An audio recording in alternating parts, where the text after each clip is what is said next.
US open तर आपण सगळ्यांनीच पाहिली असेल, काय फायनल झाली आहे। तर या मॅचेस बघताना आपण हेही पाहिलं आहे की एक पॉइंट झाल्यावर प्लेयर्स टॉवेलने तोंड पुसतात वगैरे, पण हे सगळं करायला पण एक टाइम लिमिट असतं आणि आता असाच काहीसा बदल बॅडमिंटन मध्ये होतोय।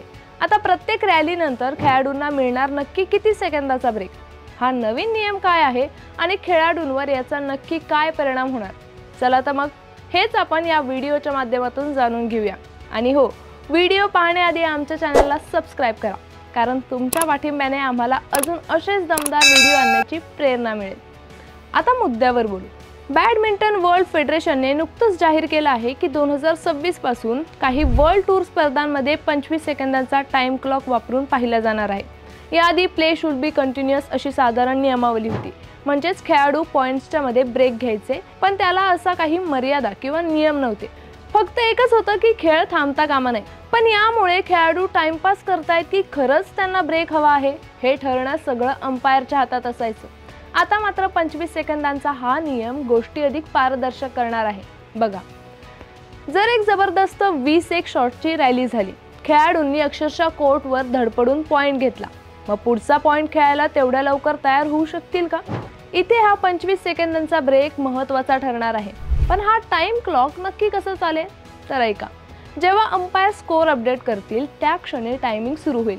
सर्व करणारा खेळाडू 25 सेकंद संपण्याआधीच तयार झाला पाहिजे आणि रिसीव्हरही त्याच वेळी तयार असावा। हा, जर कोर्ट पुसायचं असेल, मेडिकल मदत लागली किंवा काही अपवादात्मक प्रसंग असेल तर मात्र अंपायर 25 सेकंदांचा नियम मोडू शकतील। मग प्रश्न पडतो की या 25 सेकंदात खेळाडू काय काय करू शकतात?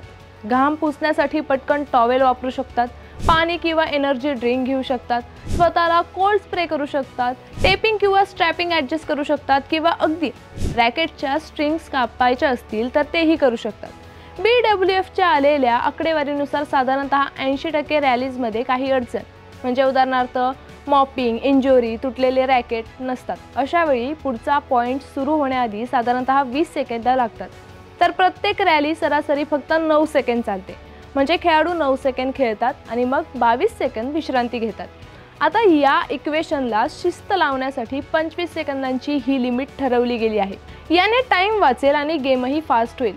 आता हे ऐकून तुमच्या मनात प्रश्न आला असेल की याचा फायदा नक्की कोणाला होईल? खरं सांगायचं तर हे स्पीड अप प्लेयर्ससाठी फायदेशीर ठरेल। जे झटकन पुढच्या पॉइंटसाठी सज्ज होतात त्यांना त्यात अडचण नाही, पण जे खेळाडू मुद्दाम वेळ काढतात त्यांना मात्र हा बदल नक्कीच अवघड जाणार आहे। आता महत्त्वाचा मुद्दा असा की खेळाडूंना आत्ताही टॉवेल, पाणी, आईस घेण्यासाठी अंपायरची परवानगी लागणार नाही। फक्त 25 सेकंदाच्या आत हे सगळं झालं पाहिजे। 25 सेकंदाच्या आत जे नियमात असेल ते करा, फक्त त्यानंतर नाही। बॅडमिंटनमधल्या या नवीन नियमामुळे सामने फास्ट स्पीडने पार पडतील आणि त्याने प्रेक्षकांनाही आणखी मजा येईल आणि खेळाडूंनाही एक ठराविक शिस्त मिळेल। टेनिसप्रमाणे शॉट क्लॉक आता बॅडमिंटनमध्येही सुरू होतोय, पण हा बदल किती यशस्वी होतो हे 2026 पासूनच कळेल। मग तुम्हाला काय वाटतंय? हा 25 सेकंदांचा रूल खेळ आणखी रोमांचक करेल का की खेळाडूंवर जास्त ताण आणेल? तुमचं मत कमेंट्समध्ये नक्की सांगा। आणि हो, अशाच स्पोर्ट्स अपडेट्स जाणून घेण्यासाठी AGC स्पोर्ट्स या आमच्या चॅनलला सबस्क्राइब करायला विसरू नका।